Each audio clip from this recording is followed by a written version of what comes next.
Thank you very much, Mr. President. Thank you for convening this briefing on the strategic priorities of United Nations police components in peace operation.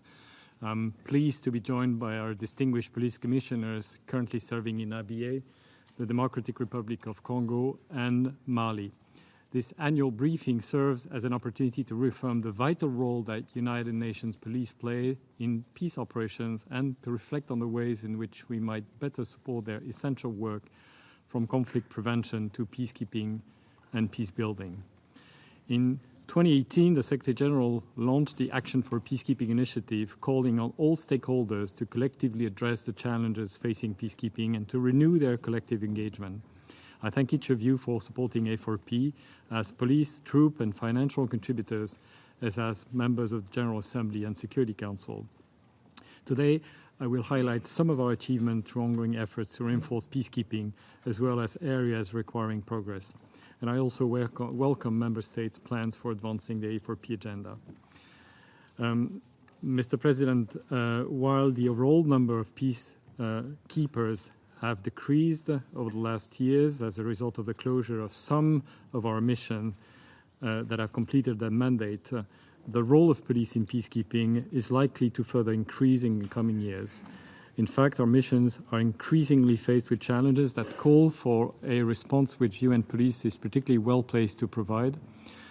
These challenges include the challenge of dealing with high concentration of population, either in urban areas or in internally displaced persons camps, the need to respond to emerging challenges and emerging threats such as organized crime and international terrorism, and the need to build national capacities of the host state, particularly in the area of rule of law.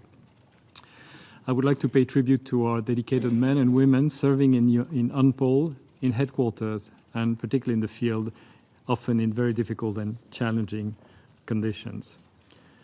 Mr. President, partnerships with regional and sub-regional organizations as well as across the UN system are critical in every area of our work, particularly to facilitate transition.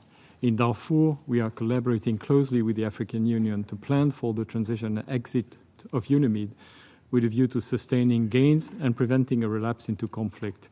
UNAMID and the UN counter team have pioneered a unique approach to jointly deliver programmatic activities in 4 states through state liaison functions in 3 key areas: rule of law, durable solutions, resilience and livelihoods, and human rights.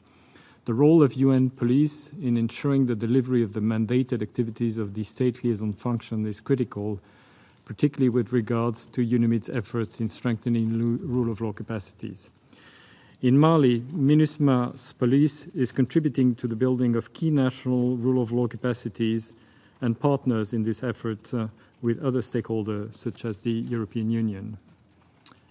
Protection is also one of the key roles of UN police in close cooperation with our civilian and military colleagues.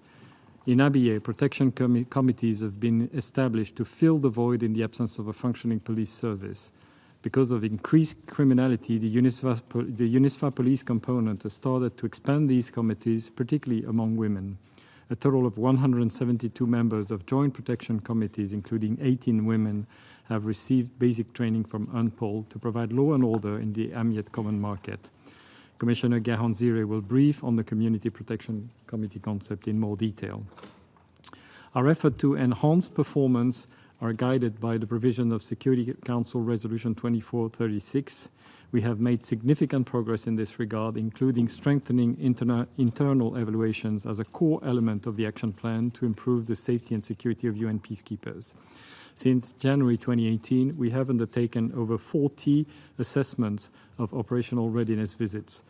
The evaluations of our police commissioners give us a comprehensive view of strength, capacities and limitations, and allow us to make more informed selection decisions through monthly performance meetings, which I chair. The rollout of the Comprehensive Performance Assessment System, CPAS, in 5 missions provide a platform to assess the overall performance of our components, including that of police components. What we have seen so far is that the CPAS has strengthened unity of purpose and cross-component planning while enhancing data collection. We are also revising our approach to training.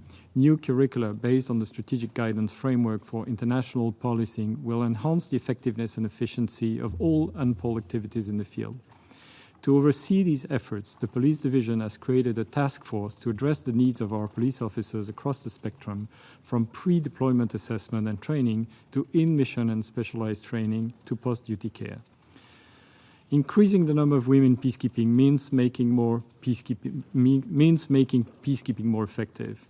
To date, we have met our targets for the percentage of women police peacekeepers deployed as individual officers, 26.8%, and as part of formed units, 10.9%. As these targets are baselines, not ceilings, more work remains. I therefore call on police contributing countries to redouble their efforts to deploy more women. I would like to pay tribute to Major Diouf from Senegal, currently serving in MONUSCO, who was yesterday awarded as the Female Police Officer of the Year. Her dedication and commitment is an inspiration to all of us, and most certainly to her fellow female police officer, as well as to the vulnerable women she's helping every day. Mr. President, we all know that the entirety of United Nations peacekeeping is undermined when our standards of conduct are violated, especially when it comes to sexual exploitation and abuse. I am therefore pleased to be able to report that we have seen a steady downward trend in allegations of sexual exploitation and abuse in peacekeeping, from 104 allegations in 2016 to 55 in 2018. Our continued vigilance remains essential, and we rely on the full cooperation of all troop and police contributing countries to advance our goal of fully implementing a zero-tolerance policy. In conclusion, Mr. President, while much progress has been made through A4P on making peacekeeping, including UN police, fit for the challenges we face, we are still at the start of this journey, and we cannot go it alone. For our part, I commit to reinforce our efforts to support political processes, to enhance our performance, and to make peacekeeping missions stronger and safer. By aligning our reporting with the A4P agenda, we aim to provide clearer, more consistent information to inform decision-making by member states. UNPOL is fully committed to our collective effort to improve the performance and impact of peace operations. Allow me to reiterate that we are grateful for member states' ongoing commitment to our work in all areas of A4P, and in particular for the support provided to UN police. I trust that we can continue to count on such support. Thank you.